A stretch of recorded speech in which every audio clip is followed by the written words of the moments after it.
Right, we've got a T. Robinson and Son of Rochdale stationary steam engine, single cylinder, double acting. That means that steam acts on both sides of the piston at the same time, alternately according to the valve gear.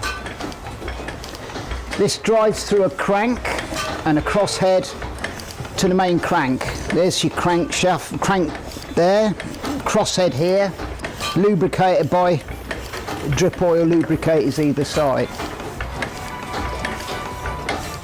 Main crankshaft drives through to our flywheel, which takes the lumps out of the piston's action. Because it's a single piston, you do get powers only at two areas, not all the way round if you had multiple cylinders or cranks.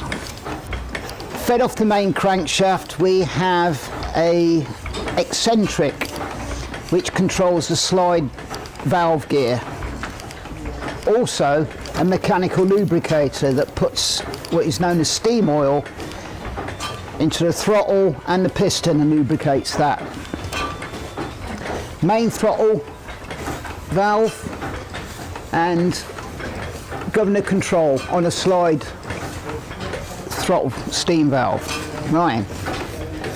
We have two drain valves which takes the excess water out of each end of the cylinder to prevent hydraulic knock, which can take the end of the cylinder off if you've got too much.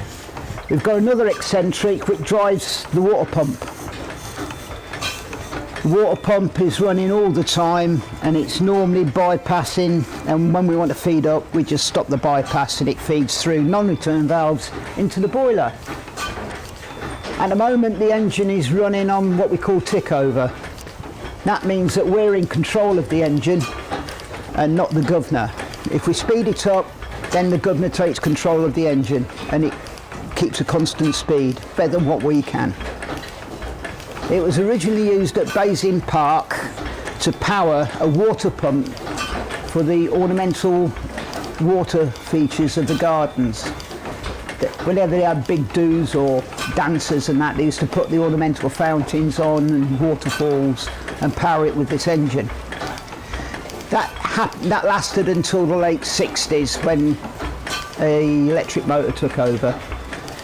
It was then put to scrap, but the scrap merchant didn't know what to do with it. And Commander Baldock, who started Hollycombe, he managed to acquire it quite cheaply. And it's been here ever since.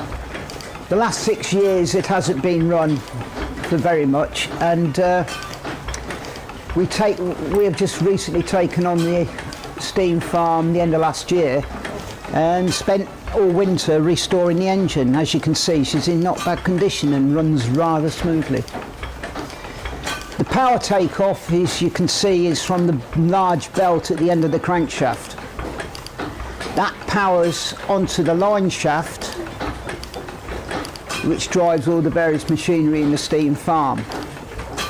We also take a feed off the main flywheel normally onto a smaller line shaft at the back to drive the generator. However, we have a problem with subsidence on the mount block of the line shaft, and it's gone out of alignment. We've got to reset that. That's a major job coming up in a few weeks. The generator itself will produce 8.5 kilowatts, 110 volts, which is about 85 amps. And it's DC, not AC. At the moment we've only got 7 light bulbs on it, so we're not heavily loaded. That's fed through an old switchboard which is due for restoration this winter. The boiler, 1960 vintage, so it's relatively new. Working pressure about between 40 and 60. Safety valves lift at approximately 79 psi, pounds per square inch. Has a hydraulic test pressure of 200 pounds per square inch, which gets done every 10 years. But it's inspected every year or so. It's a water tube, vertical water tube boiler. There's not a lot more you can say about that.